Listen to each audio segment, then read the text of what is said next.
Isa ka bang OFW? Baka makaka-relate ka dito. Meron ako isang kamag-anak na isang OFW din. Noon, ibinigay niya ang lahat para sa kanyang pamilya. Wala siyang ibang inisip kundi ang makapagtapos ang mga kapatid niya. Kahit gaano kahirap, tinanggap niya. Nagtratrabaho sa bukid, kung ano-anong trabaho, kahit anong pagkakakitaan, para lang may maipadala at panggastos buwan-buwan. Siya ang nagpaaral hindi lang ng isa, kundi ng marami niyang kapatid. Siya ang nagbigay ng allowance, siya ang nagbayad ng tuition, siya ang naging haligi ng pamilya.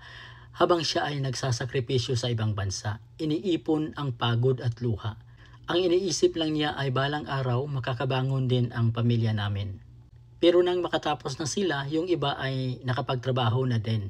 Dumating ang araw na sinabi niya, tama na, kayo naman ang tumayo sa sarili niyong paa. At doon nagsimula ang sakit. Hindi nila tinanggap. Naging galit ang kapalit ng lahat ng kanyang sakripisyo. Imbis na pasasalamat, para bang nabura ang lahat ng taon ng pawis, luha at gutom na tiniis niya para lang masuportahan sila. Ngayon, sa mga mata ng pamilya niya, siya ang pinakamasamang tao. Nakakalungkot, pero ganito ang katotohanan. Habang nagbibigay ka, ikaw ang mabuti. Pero pag tumigil ka na, ikaw ang masama. Mga aral na dapat matutunan. Hindi lahat ng tulong ay panghabang buhay. Darating ang panahon, kailangan nilang matutong tumayo sa sariling paa.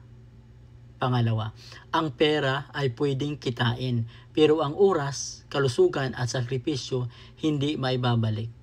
Pangatlo, huwag mong ubusin ang lahat sa iba dahil minsan ang taong tinutulungan mo pa ang unang makakalimot.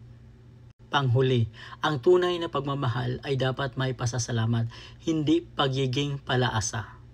Real talk, minsan ang pinakamalaking sakit ng isang OFW ay hindi ang pagod at trabaho, kundi ang malimutan at maliitin ng mismong pamilyang ipinaglaban nila.